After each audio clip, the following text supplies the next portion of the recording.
сожалению, просто...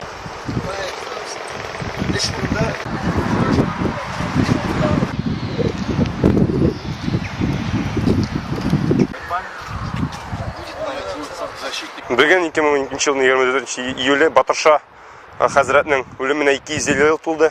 Біз азатлық татар яшьләре белән 2012 жылдың Батырша елды билгеләндек. Һәм бүген без аның өлгән көнендә ата-бабаларыбызның Казанны яклап киткән ата-бабаларыбызның рухына һәйкәл куясы урынга чәчәкләр куйдык. Батыршаны искә алып, аның рухына дуга кылырга җыенабыз. Һәм бүген без татар яшьләре Батыршаны искә алып, аның рухын, аның мирасын башкаларга тапшырырга телибез. Халык белми Батыршаның кем икәнен, безнең максатыбыз, төп максатыбыз Батыршаның кем икәнен белдерү, халыкка җиткерү һәм ул тарихны кайтару. Аузу биллаһи минаш шайтанир раҗим.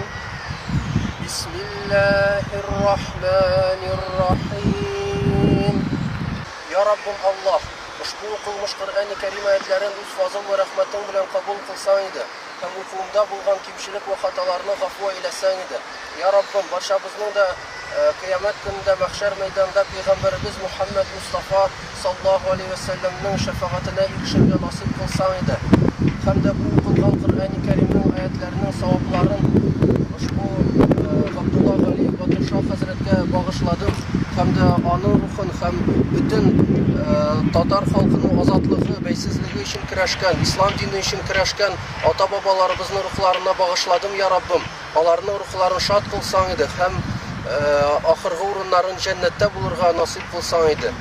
Ham barchamizga da Tatar millatini islom dini bilan borga nasib et ya Rabbim. Ham bu dunyoda da baxt ber, oxiratda da baxt ber.